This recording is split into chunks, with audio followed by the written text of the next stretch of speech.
very good morning to you. How you doing? And welcome to Life and Style. It's Monday and super excited to be your host, Mikali, this particular day. Every single start of the week, we start on a new high. We've got Motivate, books and blogs, beyond the sport and the kitchen, and we call it Inspiration Monday. Now, to start us off is Motivate. We are at the Hub in Karen, and we're here to meet a gentleman who's been in this country for close to 10 years. And, well, he's Australian, but he's many things put together. He's a mentor, he's an educator, he's a philanthropist, he's an entrepreneur, he's a father, and guess what? He can actually sing. Hopefully, we'll get him to sing by the time this show is over, but we're here to talk about fear, making you accomplish those dreams. What is holding you back? Because he says his passion is to make you grow. Let's have a talk with Michael Flynn. Michael! Don't pretend you are not listening. I'm sure you were listening. Is she introducing me right? That's true. I really wanted to look at you, actually. Yeah, you should have been. Kidogo too. How are you? I'm very well. Good to see you. And you look really good. Thanks very much. Yeah? Takes one to know one. Ooh. Mukali, wow. And here we are at the very spectacular hub. Yes, it's beautiful. Really great. It's beautiful. Look at this location. Did you see some fish in there? Great. So, you know, this is very interesting. This is Motivate. And we take time to go to people's homes, not their offices, not when they're bossy and everything. But I know you come from Mombasa, so you're in Nairobi probably for business or something. But why did you choose the hub, though? Great question. Anto Neosol, in fact, put me in touch with Derek at the hub here. Okay. What an excellent location. Firstly, because it's beautiful. And secondly, I met a really sparkling, young, ambitious Kenyan this morning, Derek, who was telling me... I know Derek. You know Derek, right? I know okay. Derek. So the hub is the vision of the owner of Dalbit Petroleum. And I walked around this morning and I thought, this is really visionary. This is really something powerful. It's beautiful. It's amazing. It's the future of Kenya right here. Absolutely. It's great. So I'm glad we're here. You know, talking about Kenya, you're Australian. Yeah, I am, lived here for close to 10 years or more? 10 years, yeah. Over. Over 10 years, Yeah. over 10 years. What brought you to Kenya? Because you're doing such an amazing job with the people of Kenya. Well, thanks very much for saying that. But this is about the people of Kenya, by the way, and not about me. But thanks for the appreciation. My first impetus for coming here was I was having a little bit of a struggle in Sydney at the time, and clear as a bell, this is a true story, and in my head I heard a voice saying, you think you're having a tough time? Why don't you go and be helpful where people are having a tough time? I swear. And I heard this idea, go to Africa. And so I enrolled straight away to volunteer in an orphanage, which ended up being near Subukia. Subukia in Nakuru. It is in Nakuru, that's right, Nakuru. you know that. Yeah. And it was this run down, and you know, the kids had no mum, no dad, and I served there for about 6 weeks and started to teach in a primary school nearby. So I got to know Kenya from the school up, and it was a life-changing experience. You know, Africa is huge, Michael, but then again, Kenya. There must have been, it must have been a calling, and we're happy for that because, I mean, really, but you left your job. Yes, I did. This was a leap of faith, it was a risk. It was, did you feel a bit of fear? Absolutely. I know you're very huge on what fear is all about and how people absolutely. shouldn't, you know, give in to it. No, but what was going through your head during that time, living your life, your family to come to a place? You knew only one person, I think? Yeah, Mukali, what a powerful question. Feel the fear and do it. Yeah. Absolutely go where the fear is, because that's where the excitement is. That's what's going to get you on the edge to go, you know, I really need to get up and go. That's right, we do need to get up and go. I left my businesses. I left to come and volunteer for just 6 weeks. And my friends were saying, you know, you'd be really great to start something over there and help people. And they were kind of signalling to me, and they knew before I did that this was going to be my calling. And I followed my heart, Mukali, and I came here, saw the plight of children in schools, and then started to ask myself, what can I do? What can I do to serve these kids? How could we make this better? What a blessed journey it's been since then. Wow. well. Great. And you've worked with children, Mombasa, Nairobi, the slum in Ngara, you know, the little sports organization and all of that put together. And we are big. If you've been in Kenya for those years, then you know we're big on education. Where are your grades? Where's the A? Yeah, Where is the B? That's it. The university. But then you chose a different direction and true. decided, you know what, let's play a little bit. Makwali, look at what we've learned about each other in these minutes we've met. You're so sharp on body language, and you've heard me say that. Yes, I've heard you say Guys, that. this is a really sharp woman, okay? Thank you for that. Yeah, that's true. I hope my boss is watching. Hi. The fact of the matter is, and nobody's suggesting that education isn't important, True, Makwali, true. but I didn't learn business skills. I didn't learn how to connect with you in a maths class. No, you didn't. I didn't learn it in a chemistry class either. And the truth of the matter is that the really important stuff, like how to connect with people, how to believe in yourself, how to be an entrepreneur, how to be a host of a TV show. Yeah. These things you learned since you had your education. So I would suggest to everybody, even uni students, university doesn't give you an education, it teaches you how to learn. As soon as you make a decision to start learning and reading, wow, you educate yourself a life, you become an entrepreneur.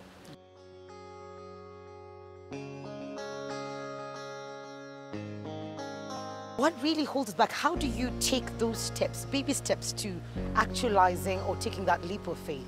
That is such a great question. And first of all, the resonance that I feel, every single one of us has fear. Yeah. Obama has fear. Yeah.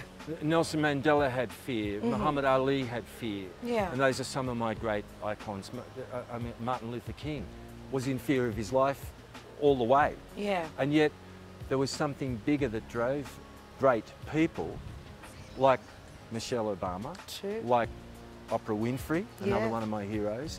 Fear is what drove them to say, you know what, I've got something I want to share with people. Yeah. I was with Cynthia Mumbo yesterday, an amazing woman. Yeah. As soon as you find your purpose and really want to help somebody else, you'll overcome the fear, because the passion to do it will take you past the fear. And the fear becomes fuel. Yeah. Strangely enough, it's what drives people. Yeah. Fear's good. It's So is good. failure. Failure's a really good teacher. You talk about purpose and passion so easily, probably because you've come to a point where you understand what your purpose is. I do. And what I your do. passion is. That's right. But there are people who are struggling to know, what is my purpose in this life? Yes. And they say that if you do not find your purpose, then you're not living. So you start living when you know why you're living. How do you come about knowing that, you know, I was born for this, I was put here to accomplish this? Yeah, great question. You start. Okay. And what I've learned, etching in the lines over the years, is don't live life in your head. Get out and do it. Wow. Just go to the gym. Just go to the theatre. Go hear Mombasa Poet because you didn't go before. Simply go. Why not ring the station and see if they can tag along and help you guys out one day? You want to get into media? Why not pick up the phone and try?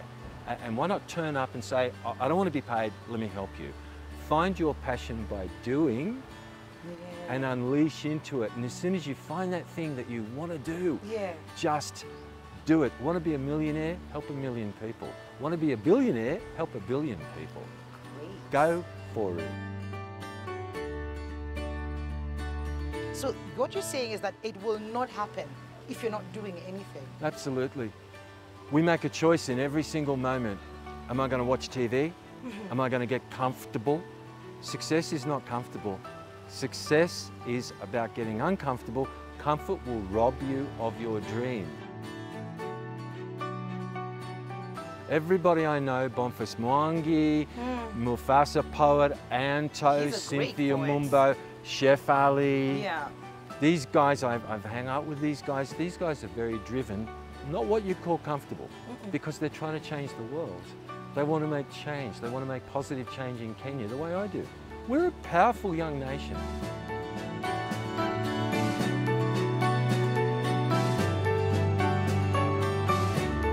When I firmly believe that the way towards happiness is being of service to other people. Yeah. I really believe that. I think that's a very important message for all of us in Kenya. This is a we deal. When I was in a school in Nakuru, I saw that things were tough on the kids. There was a lot of beating of the kids, and I was asked to take a sports class. And Mukali, it was a catastrophe. There were 2 soccer balls. There were more than 80 girls trying to play netball and like 140 kids trying to play football. And it just played in my mind, how could I help? How could I help? And that was the essence of Little Sports being born. Nice. When I worked in the slums in Ngara, Yeah. trust me, I stopped thinking about me. I know a girl who grew up in that little slum in Ngara, who got 427 in her KCP. yeah, exactly. Yeah. And I saw that little girl. It just moves me. I saw that little girl studying in the alleyway of the slum on a cardboard box. Whoa. You can do what you want to do if you Yeah. want it bad enough. True. So Little Sports started, and I love what you just said about start with one. Yeah. Little Sports started with a sack of sports equipment and people staring at this funny looking Mzungu carrying a sack of sports equipment in a matatu on Saturday mornings to Kibera. Yeah. And you just try and you try again, and 30 kids came the first week and 50 the second, and after a month, I don't know if this is going to work. And people saying, you're wasting your time and this is not new. And then suddenly 1 school, and then 2, and then 3, until right now, thanks to Base Titanium out there in Kwale, the current project is 12,000 children per week. Whoa. Yes. 50 jobs for Kenyans, thanks to our donor. Oh, that's really nice. And isn't that wonderful? Isn't that beautiful? Yeah, doing sport and life skills. Yeah. And the children are so joyous. It's so lovely. It is lovely, and you're Yeah. also very passionate about the youth. Yes. You have a conference an entrepreneurship summit Yeah. of some sort, where the youngings are coming, and it's different from what we normally see or normally happens, where you just go and then you're left hanging. So maybe you can tell us a bit more about this youth entrepreneurship conference. Well, Carly, I want to share something with you. Yeah. When I was a youth, Yeah. I came from a very tough, rough background. Okay. It was not good. I saw a lot of violence. I managed to get to university simply because for a small window in Australia at the time, it was free. Otherwise, my parents couldn't have afforded that. And my self-esteem was so low because of abuse in childhood. I was the biggest drug dealer in Sydney. I was really big. And what I mean by that, it was just pathetic. I've been where guns meet. Oh yeah, I've been Whoa. you can see it. I've been there. Yeah, you got it. No, you didn't. I really did. So our message to youth, all of us who are involved in this entrepreneur, no matter how down you are, no matter how tough your circumstances are, you're going to come and be mentored by people who've been there, who understand what you're going through, have been in the gutter, have gone all the wrong ways. Well, Carly, how I didn't end up either dead or in prison was the work of God and only, because I did everything you're supposed to do to get there. True story. And somebody at 25 years of age threw me a motivational set of tapes and said, here, start listening to this.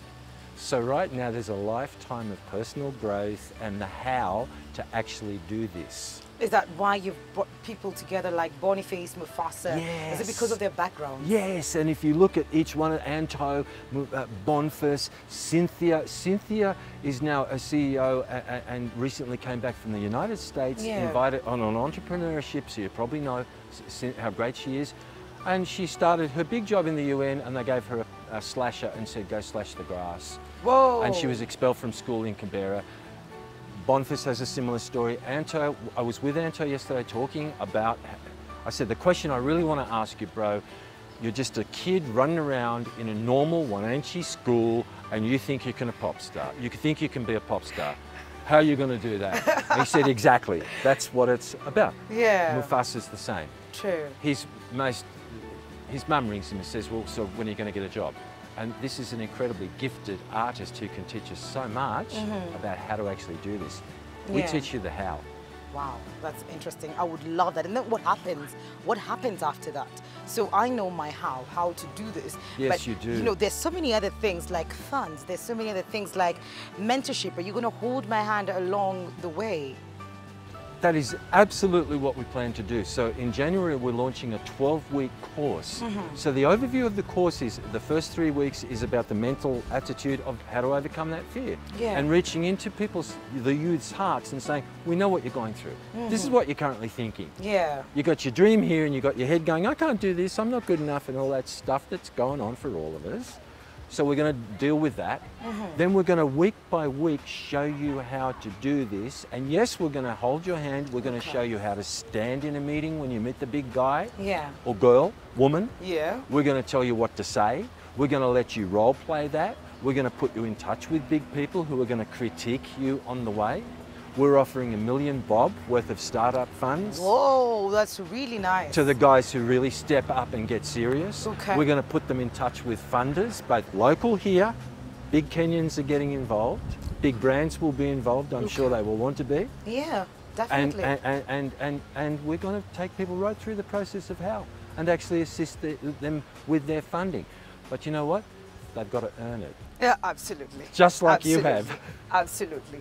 So, mentorship is something that you're really passionate about. Yeah. Who mentored you? Do you have someone who you look up to in terms of, you know, if it wasn't for this person, I probably wouldn't be where I am. I wouldn't have probably overcome my fears. That's absolute beauty. And mentorship along the way in life is so important. And never be mentored by a person who doesn't have a mentor. Yeah. I currently have a Sydney-based woman, Tina Monk, who mentors me. We do a Skype session every Tuesday morning. Whoa! Tina's around 10 years older than me.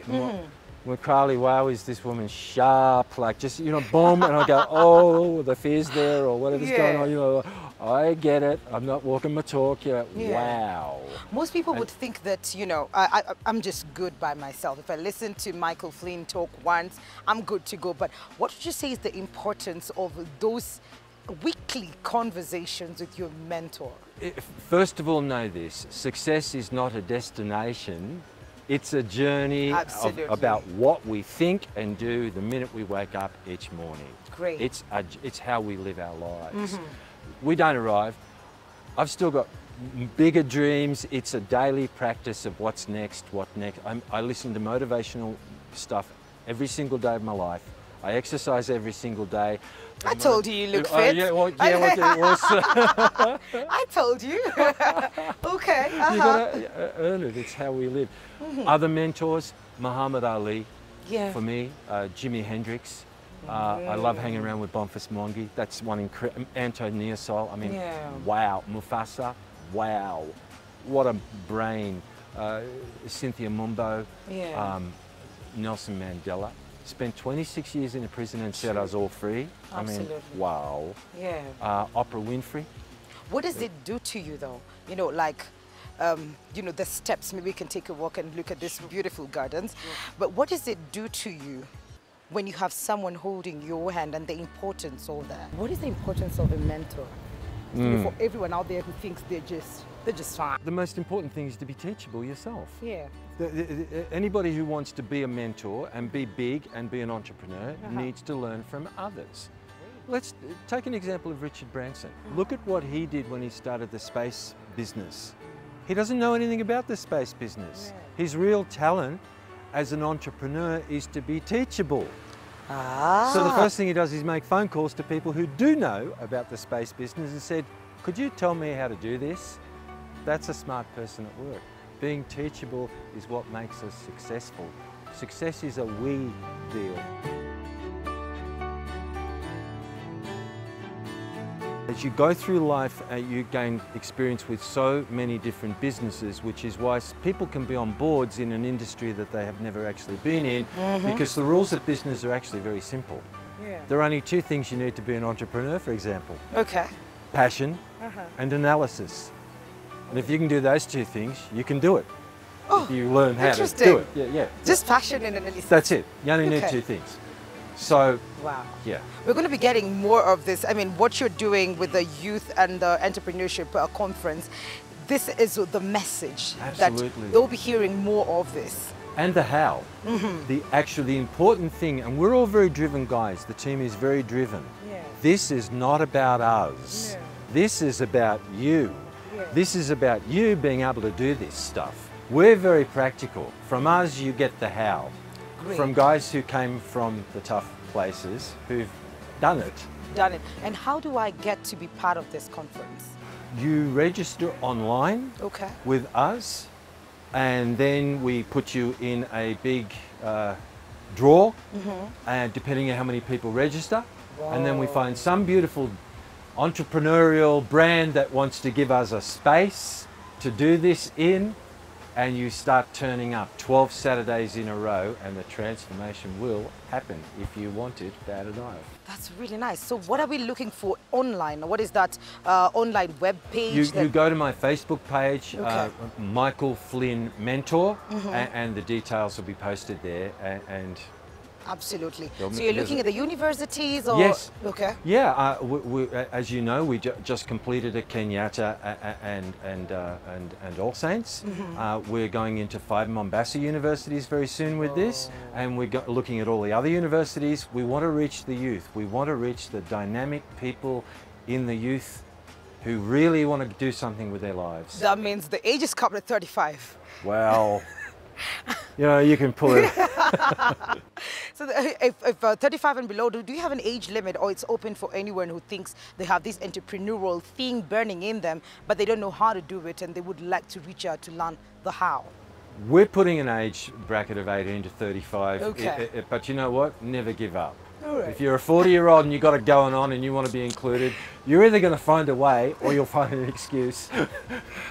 Better you find a way. You're All welcome. right. You're welcome. Very, very interesting. And if you're out there and you think you've got we've got it in you to be an entrepreneur and you don't know how to go about that, if you want to accomplish this dream, then you know what? Look for Michael Flynn Mentor on Facebook. Get the details in there, and it might just be you. So I don't have to be in these universities. Do I have to? No, not at all. Okay. That's just where you'll be based. You can be anywhere you like, including sitting in the slum wanting to do something with your life. If you have a purpose and you want to get up and go, and you're prepared to go through what it takes, you're welcome with us. You're in a room with the guys who get it.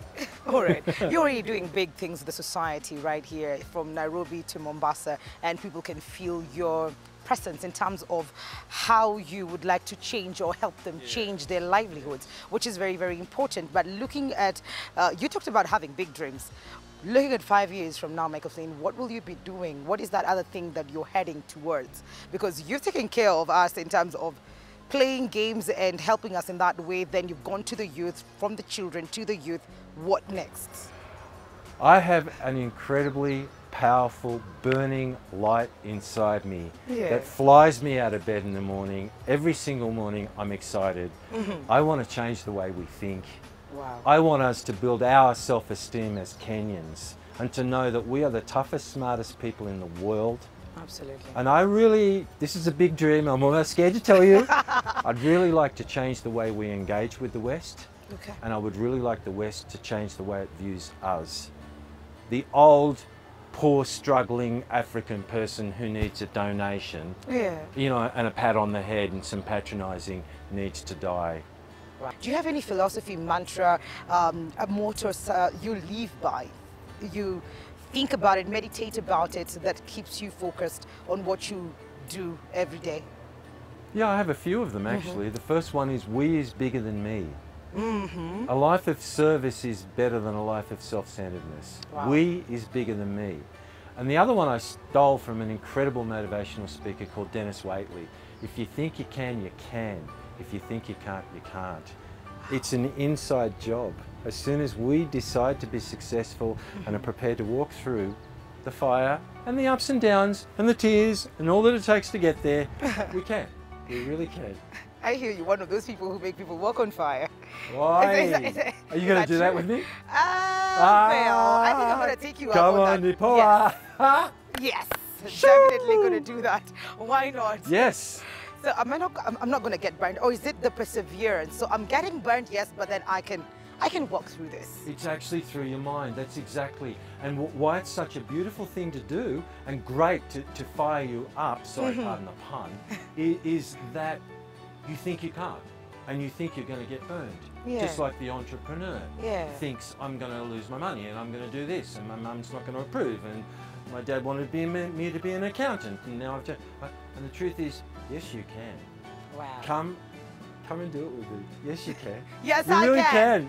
Yes, I can. And you feel so, proud of yourself and so, I can do anything. Yeah, can I get a pedicure after that? Oh, yeah. Here we go. Thank you so much for coming into the show, Michael. Such a pleasure to meet you. So I have learned so much from you and I hope everyone out there has gotten something from this conversation. Some of the things that I have learned is that if you want to do that huge thing, all you have to do is start. Step by step, one little step. Like we say, haba, nahaba, hujaza, kibaba. Just do it. Do you know that? Just do it, do you know it? Mwalimu, asante. Karibu sana. Just do it. That's all you need to do. This has been Motivate with me, Mikali. And we're taking a very short commercial break. But remember to tell us, what mantra or philosophy do you live by? The hashtag is KTN Life and Style. You can find us on Facebook, KTN Life and Style, on Twitter and Instagram at KTN Life_style. SMS is 22840. We'll be right back. High five, Michael. And you look really good. That was really good. The unity of the family. This country ought to be reciprocal.